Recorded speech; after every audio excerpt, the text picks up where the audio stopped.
Okay, good afternoon, pilot teachers, and good afternoon, students. Okay, thank you. Sit down. Our lesson for today, which is still on map reading skills, we'll be looking at completion of our work on contours, identifying different contour patterns with the landforms. And then we are going to move on in our lesson today to looking at how we can also look at the steepness of a slope by calculating what we call gradients. So our lesson will be mainly on gradients today, but let's conclude and finish off what we have done on looking at contour patterns and trying to see if we can identify them with landforms in reality. The activities that were given for your homework was mainly to look at the map of Port Moresby, so if you can make reference to that now quickly. And an area that I've given was for you to look at mainly 08 to 13 and 55 up to 58. And within those areas, you were supposed to see if you can find other landforms that can be obtained from looking at the different contour patterns that are found within that area of reference. Again, the area of reference was 08 to 13 and 55 to 58. And that is for the map of Port Moresby. Okay, having done that work for homework, let's check what would be some of the landforms that you can actually identify from the contour patterns that are found within that area. What are some of the landforms that you found within that area from looking at the contour patterns? Anita?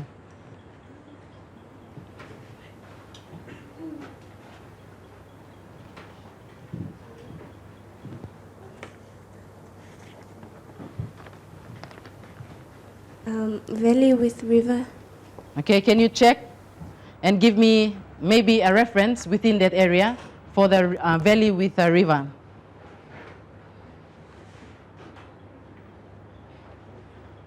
Give me a 4-figured grid reference or a 6-figured grid reference so that we all know exactly where we are looking at for that information. She says a valley with a river. That's one of the features she found from looking at the contour patterns that are there. Grid reference. 0955. Okay, 09, everyone looking at 0955, so the map square, 0955. We're looking at the map of Port Moresby. The map of Port Moresby. So you should have a good idea about generally the landforms around Port Moresby. So the map of Port Moresby at 0955, we have a valley with river, a river flowing. Check. Valley with river. Okay, making sure that that valley that we're looking at is not those at the beginning or the start of rivers, because around this area, the mountain areas or the high elevated areas are not as high as those of that we would compare in the highlands of Papua New Guinea. So I will accept that for that answer as one of the landforms. Any other landforms that you could have picked out from the contour patterns shown in that area? Dorothy, beside the a valley there with the river flowing through, other landforms? Hills. Okay, can you give me a grid reference for the hills around that area? Maybe a map square or a grid reference, 6-figured grid reference, so the rest of us can actually point or go straight through to that area to find where the hill is. 1255. Okay, 1, 2, everyone checking. 1, 2, 5, 5 within that map square. We all happy that there is a hill there? Yes, definitely. You see the circular contour pattern there. Okay, good. Any other features found within that area beside a valley with river and hill or hills? There are a couple of hills there too if you look carefully on that particular map section that you were asked to find landforms of. Beside river with valley and hills, any other landforms that you can actually identify? Gideon.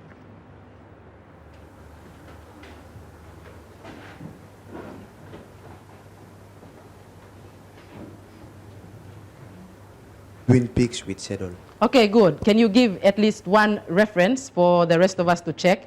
The Twin Peak or Twin Peaks with saddle.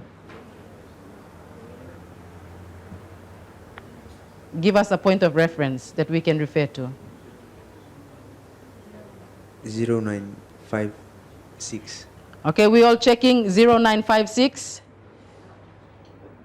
Definitely a little bit of that peak for that twin peak with saddle is actually found in, and you can also have 0955. Okay, so when we look at 0955 here, can you see the twin peak? Okay, the area in between there is supposed to be the saddle. That is one area of reference you can relate to, and the other area would be this point here. In 0856, you can see the twin peak with a saddle. So that would be another landform which is found in that area for the map of Port Moresby. Okay, we check on the answers again. Some of the landforms that you should be able to identify from looking at the contour patterns: hills, as circled here, giving us those areas that contain secular contour patterns. You could also have saddle, and when we talk about the saddle, we are only referring to the depressed area between the two peaks or two hills. And if we have to put the whole contour pattern together, then that contour pattern should be twin peaks with saddle. Okay, that's another of those landforms that you should be able to identify by looking at the patterns or contour patterns. There is also a ridge that can be found on that particular area, and you would find that in the grid reference or map square 1155, or half of it into 1156. So an area here where you have elongated contour patterns. They're secular also, but they are long, not nice and round, for us to have a ridge. So a ridge found within this particular area also. Okay, that then would conclude our work on looking at contour patterns and then seeing if we can identify from the patterns landform features in reality. And if we can do that correctly, then that is one skill in terms of identifying contours that we are able to get. Okay, we are going to move on today to looking at the use of contours also, and the calculation or using contours to calculate gradient. When we talk about gradient, basically what we are trying to actually find here is the steepness of the slope or of a slope. Someone can get up and say, okay, the contour lines are very close together, therefore we have a steep slope. But how steep is that steep slope we are referring to? When we calculate the gradient of that slope, then we could have some figures to work with, and those figures can help us really see how steep, whether it is 1 in 45, or whether it is 1 in 10, or whether it is 1 in 2, or it is 1 in 1. And for us to be able to do that, we need to know how to calculate what we call the gradient. So simply, gradient is looking at the steepness of a slope. The gradient of a slope, once we have done the calculation or once we know the gradient of a slope, we can also note that it can affect the type of vegetation that can grow on that particular area. The gradient of the slope can affect the amount of erosion that takes place in that area, and the gradient of the slope can also affect land use. If we have a slope which is very steep, then we don't expect people to actually build their houses out there. It might be too steep for them to put their house. So here when we talk about land use, it can be in the form of farming or agriculture, and it can also be in the form of development, different developments, maybe road. People who want to build roads need to know the gradient so that they are not putting roads out there where it's going to be very steep for vehicles to actually climb or for bicycles to go up, or etc. So what we are going to do now is we are going to look at the steps on how to calculate gradient, and also we are going to do some examples using the activities that are given on the handout or the worksheet that is being distributed. Okay, looking at calculation of gradients. For you, you must be able to calculate or to find the gradients. And for us to be able to do that correctly, the first thing we need to do is we need to know which areas or which area are we trying to find the gradient of. And once we have found the gradient of that particular area, then what we are basically doing is we are finding the steepness of the slope in that area we've been asked to find the gradient of. So check. For the example given on our monitor, you have been asked to find the gradient between 2 points, and the 2 points are point A and point B. Couple of important things we must have for us to be able to calculate a gradient is, first of all, the contours and their values. We must know that. We must know how to interpret our contours. We must know the heights given on our contours. We must know the contour interval of our maps. So here on this example, the contour lines are already given. If you had to maybe identify what type of landform this would show in reality, it would be difficult because it is incomplete.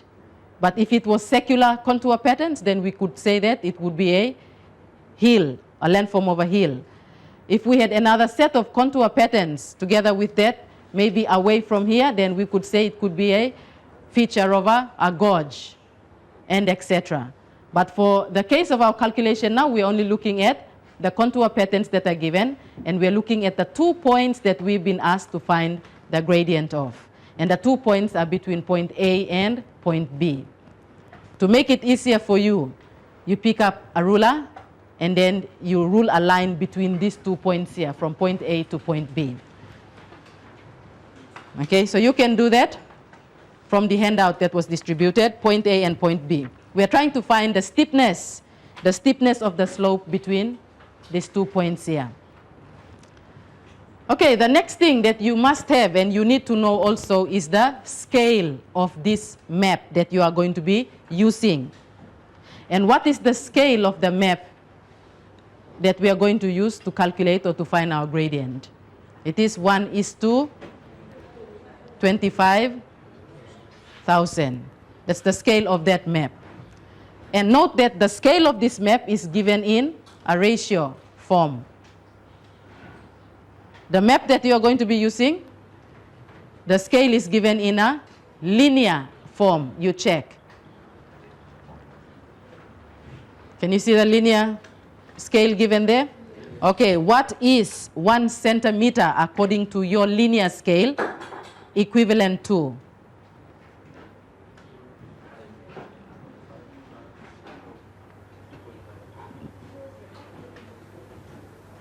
Kathy, your answer. What is 1 centimeter equivalent to on that linear scale that you have on the handout or the worksheet?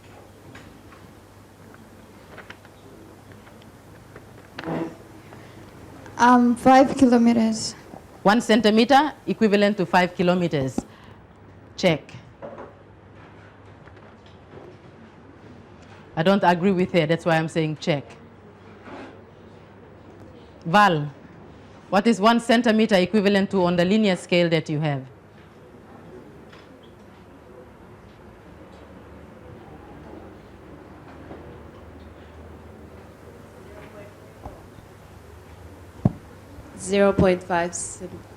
Kilometers. 0.5 kilometers. The rest of you check. Are you happy with 1 centimeter equivalent to 0.5 kilometers?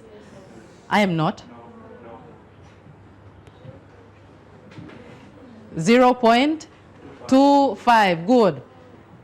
How do you get that answer? You pick up your ruler and you measure. You cannot guess. Get the ruler because it's a linear scale. You get your ruler and you measure. So that scale, which is given as or in linear form, according to your worksheet, is 1 centimeter is equivalent to 0.25 kilometers. So if we had to change that to a representative fraction, it will be 1:25,000. Isn't that the same? Yes. Okay, but instead of the information on your worksheet there in a ratio form, it has been given in a linear form. And it's still the same thing, but looking at interpreting scale in different ways, the 3 ways that we've looked at already: statement, linear, and representative fraction or ratio. Okay, now to calculate our gradient, we know the scale, we can interpret our contours because we have done the interpreting already. So the first thing that we must do is we rule a line between the 2 points that we've been asked to calculate the gradient of. So you pick up your ruler and you rule that line. And that line is going to be important, one, because it's going to tell you the 2 points that you're supposed to find the height difference of, and two, the distance, the horizontal distance that you need to calculate using the scale. Have you ruled the line? Okay, good. Now we move on to looking at finding what we call the vertical difference.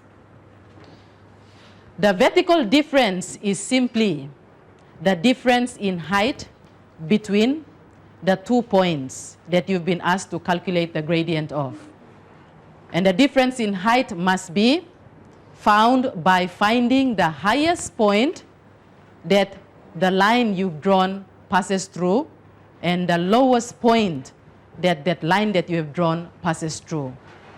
So you check your line and tell me what is the highest point that that line passes through or runs through. Ovio, you tell me what is the highest point or the highest value that that line passes through.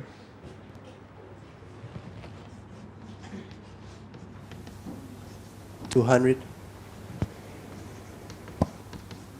Okay, the rest of us, we check. 200. So is 200 the highest value that this line passes through? What is the highest value that this line passes through or goes from that point to that point? 100 and? You say it's 150.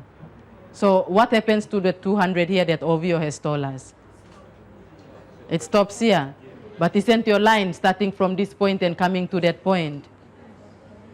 So maybe I should not say the line passes through, but the line goes to. Okay. Then we'll make that correction. Instead of passing through so that we don't come up with 150, I should now say that the highest point that that line goes to.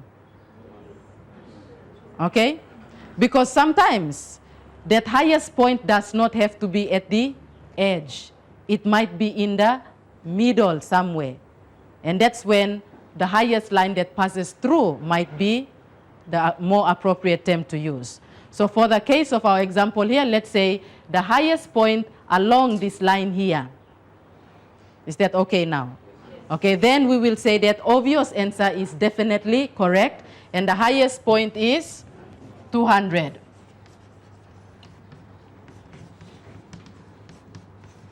And 200 what? What are contours always given in? Meters. Good. Let's not forget that. 200 meters.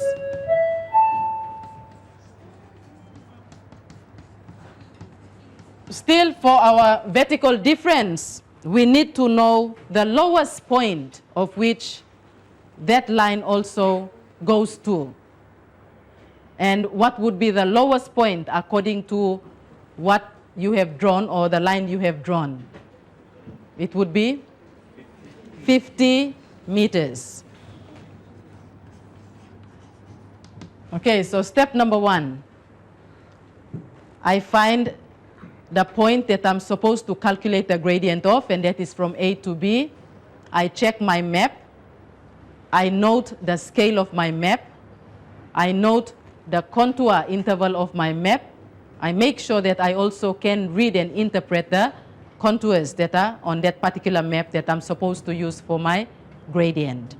Okay, now what I am going to do is I find what we call the vertical difference.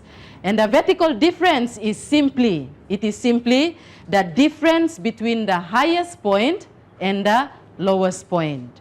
So I have found the highest point as 200 meters, the lowest point as 50 meters. I get the difference, and the difference will be 150 meters. And this 150 meters is the vertical difference.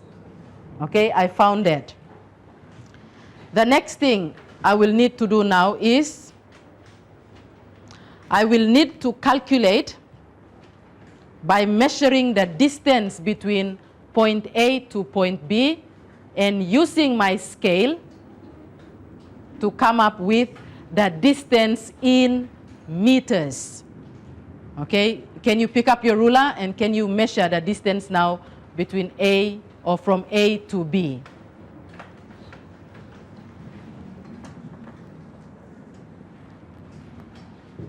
Okay, in centimeters.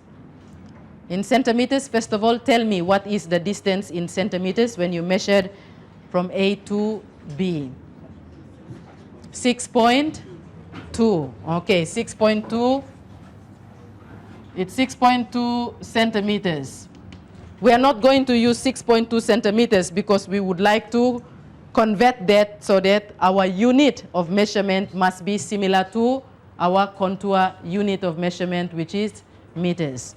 Okay, first things first. Our scale is 1:25,000. If we say this is centimeters, then this must also be centimeters. So 6.2 centimeters is 2x. In order for us to find x, it is 6.2 multiplied by 25,000 divided by 1. And x then will give us our answer in centimeters. If you can use your calculators quickly. And what would our answer be? In centimeters, 6.2 times 25,000.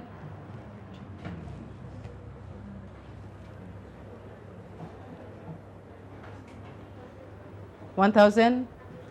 100 and? One more zero? Okay, so here goes. That answer is in centimeters.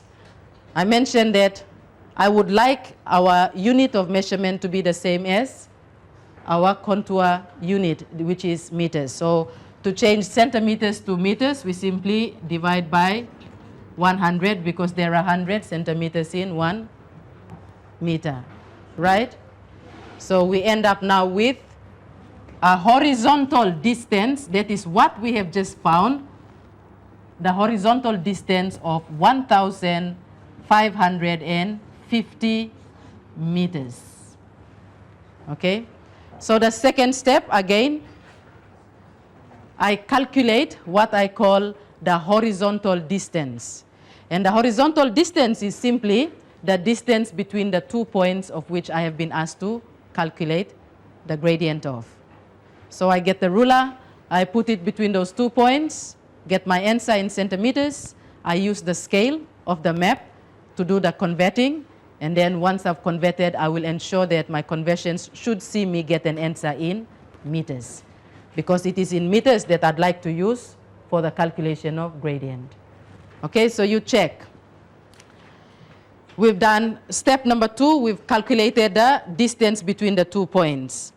We will have to make some correction also on our worksheet, because on the worksheet, the distances are not accurate.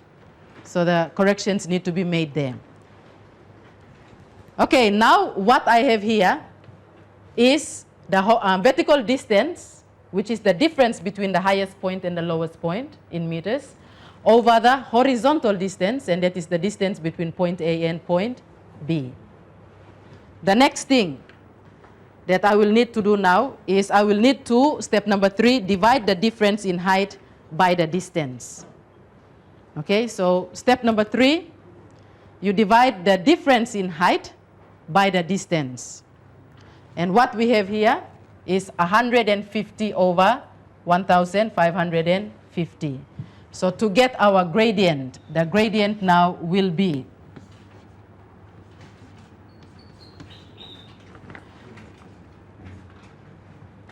(15 over 155).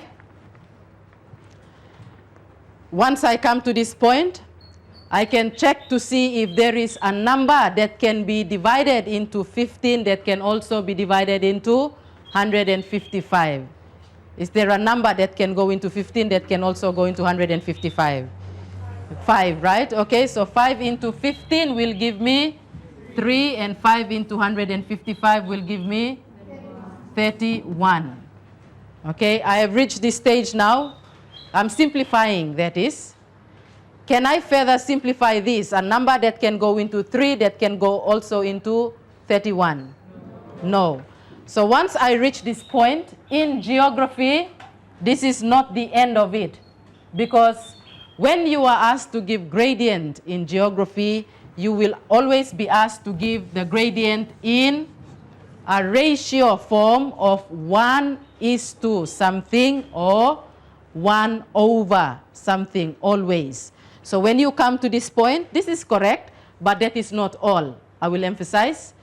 I would like you to give gradients always as or in a ratio form of 1:something. And in order for us to be able to get our numerator to 1, we now, because we cannot further simplify this, we now divide 3 into itself to give us 1, and we divide 3 into 31 to give us 10.3.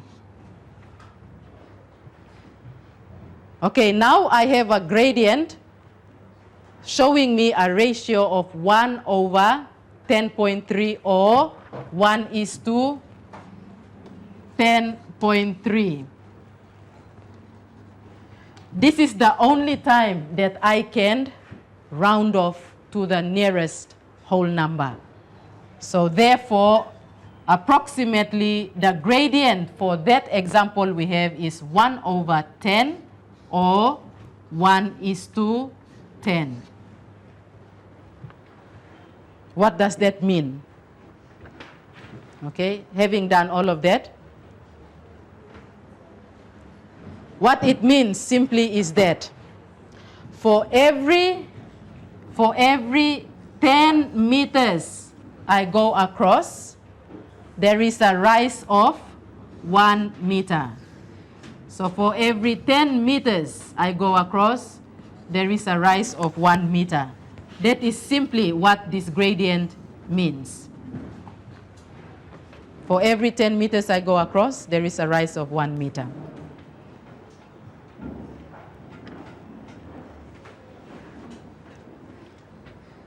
Okay, any questions so far? Questions? I'll go through the steps again for the calculation of, or how to calculate the gradient. Step number 1. If you are asked to find the gradient between 2 points, rule the line so that you know between which 2 points you are going to find the gradient of. Check the scale of the map. Check to ensure that you can interpret the contours correctly. Then what you need to do is find the highest point and the lowest point in that area that you've been asked to calculate the gradient of. Once you find the highest point and the lowest point, you subtract to find what we call the vertical difference. Step number 1. Step number 2, calculate the distance between the 2 points by using the scale of the map, making sure that when you do your converting, your answer must be given in the same unit that we're using for the contour maps, and that is in meters. Once you have done that, then you have found the horizontal distance. So you put the vertical difference over the horizontal distance. Then you simplify. If you cannot further simplify, then the last step will be to ensure that you get a ratio of 1 over or 1:something or 1/something. You divide the numerator into itself to give you 1, and you divide the numerator into the denominator to give you a figure. And then what that tells you after you have calculated your gradient is simply, for every so many meters you go across, there is a rise of 1 meter.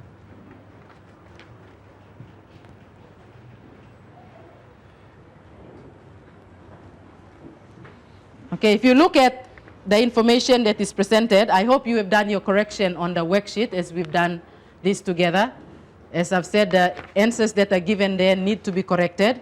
And if it's not corrected, then you might be wondering how you got 1,400 when it is supposed to be 1,550. We've done the correction already together. The note at the bottom of the information there tells you that the gradient can also be expressed as an angle However, this would require a knowledge of trigonometry for the calculations. And we are going to look at that later on when we look at how we can classify gradients once we have got answers like 1 in 10, 1 in 45, 1 in 20, 1 in 35, and etc. So our next lesson might see us look at how we can use that, how we can also express the gradients as in an angle. Point number two, the gradient that we have calculated is the average slope between 2 points.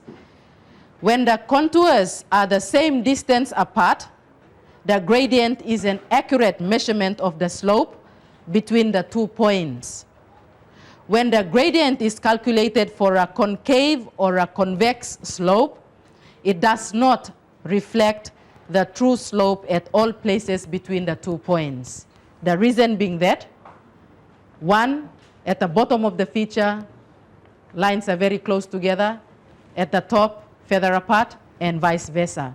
So when we calculate the gradient of convex slopes and concave slopes, the gradient is actually not the true reflection of the steepness of the slope, because the gradients are not uniform, or not the gradients, but the contour lines are not uniform. Point number three, when the point from which the gradient is to be calculated is between two contours, then the height will have to be estimated, especially if you are trying to find the vertical difference and you find that the vertical difference, the point that you're supposed to start off with, is not on the contour line. Rather, it is in the middle, from this point to maybe the middle on that point. Then what you need to do is you need to estimate the heights for the calculation of the gradient to find the vertical difference. We'll do some activities. You turn to the back of the worksheet, and if you look at the back of the worksheet, you have 4 lots of contour patterns given out there. The scale is given in linear form. What I'd like you to do is to use what we have just gone through now, or what I've explained, to see if you can calculate the gradient of those 4 contour patterns given. You can do your working out in your exercise book. Find the gradient of each of those 4 examples that are given at the back of the worksheet.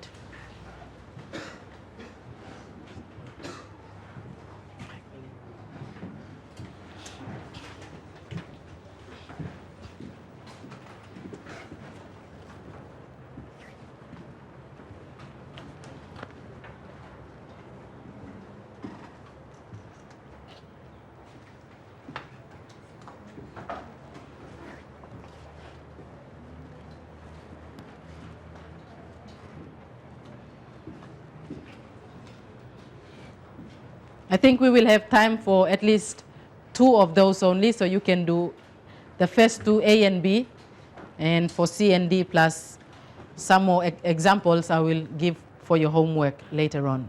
Just work on A and B, and we'll check the answers together.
Which one? You know what to do?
working out for the first one.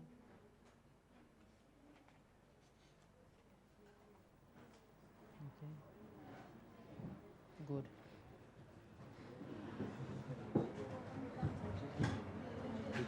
You work together. You put it in your exercise book so you know how to calculate gradient. Okay, let's check the answer for the first one. Okay, if you look at the first one, note the vertical difference, first of all, from point A to point B is the difference between the line that has been drawn from A to B, and the difference is 80 meters. You check, did you get the vertical difference of 80 meters? Okay, and how did we get that 80 meters? We found the highest point, which is 100, and the lowest point, that is 20, and the difference is 80. That 80 meters is the vertical difference. Okay, now we need to get the horizontal distance. So we get a ruler, we measure from A to B, and if you measured accurately, then you would come up with approximately 5.1 or 5 centimeters. Okay, we could use 5 centimeters then. That 5 centimeters is not our answer. The scale of this map here is 1:25,000, because for every 1 centimeter on your linear scale, it is 0.25 kilometers. So 1:25,000 we're going to use for the scale of that map. So 5 centimeters multiplied by 25,000, and what would that give us? 2,000. 5 multiplied by 25,000. 200 so you came to 125,000.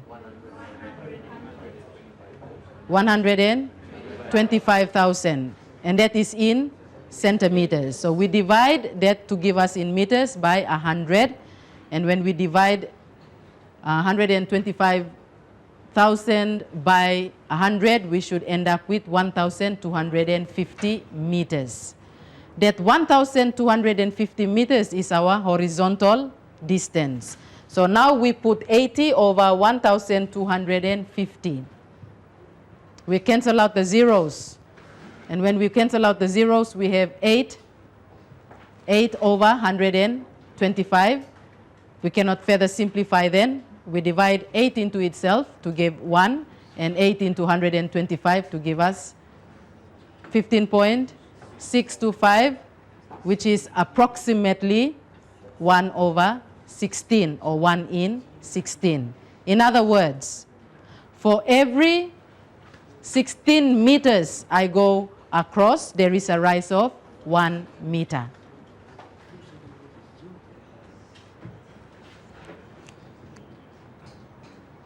Okay, I'll stop here because we've come to the end of the lesson also, but your homework, I'm going to ask you to complete those 3 other activities for the calculation of gradients, and be prepared to maybe show the working out to the class, and also explain to the class how you got your answer tomorrow, in our lesson tomorrow.